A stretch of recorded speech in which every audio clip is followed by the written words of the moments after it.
Hello everyone. তো সকাল এখন 8:30 বাজছে। রিশুকে আমি বাসে তুলতে গিয়েছিলাম। গুরগাঁওয়ে আজকে সকাল থেকে এত বৃষ্টি হচ্ছে। রুহি, রিয়ান পৌনে 7টায় স্কুল গেছে, তখন বৃষ্টি শুরু হয়নি। 7:30 থেকে বৃষ্টি শুরু হয়েছে। এখন দেখছেন চারপাশটা সাদা হয়ে বৃষ্টি হচ্ছে। রিশুকে বৃষ্টি হচ্ছে বলে আজকে স্কুল যেতে বারণই করছিলাম, কিন্তু রিশু না, সবাই স্কুল গেছে, দাদা, দিদি, আমি কেন যাব না? আর রিশু স্কুল বন্ধ করতে চাইছেই না, যবে থেকে ক্লাস 1-এ উঠেছে। তাই ছাতা নিয়েই রিশুকে বাসে তুলে দিয়ে এলাম। রুহি, রিয়ানের তো এক্সাম চলছে, বৃষ্টি হোক যাই হোক স্কুল তো যেতেই হবে।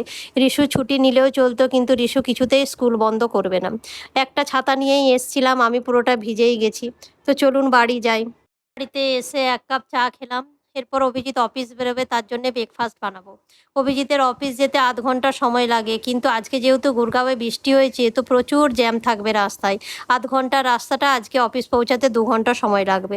তাই অভিজিৎ তাড়াতাড়ি করছে যে অফিস বেরিয়ে যাব। তাই ব্রেকফাস্টটা আগে বানিয়ে দিই। ব্রেকফাস্টে আজকে বানাবো মুগ ডালের ছিলা।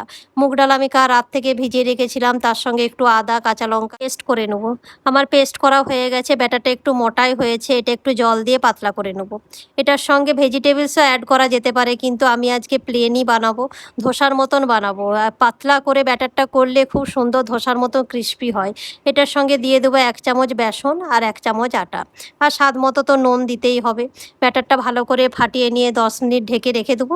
তারপরে ছিলাগুলো বানাতে শুরু করব।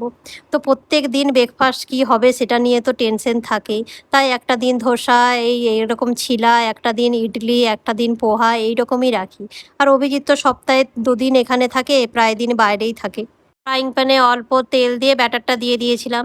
একদিকটা দেখছেন ব্রাউন হয়ে গেছে, হয়েই গেছে। তো উল্টিয়ে দিই, আরেক পাশটা ভালোভাবে হয়ে গেলেই হয়ে যাবে।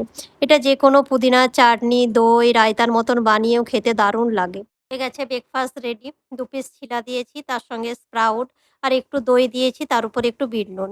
আর শেক বানিয়ে দিয়েছি ব্যানানা আর ড্রাই ফ্রুটস দিয়ে।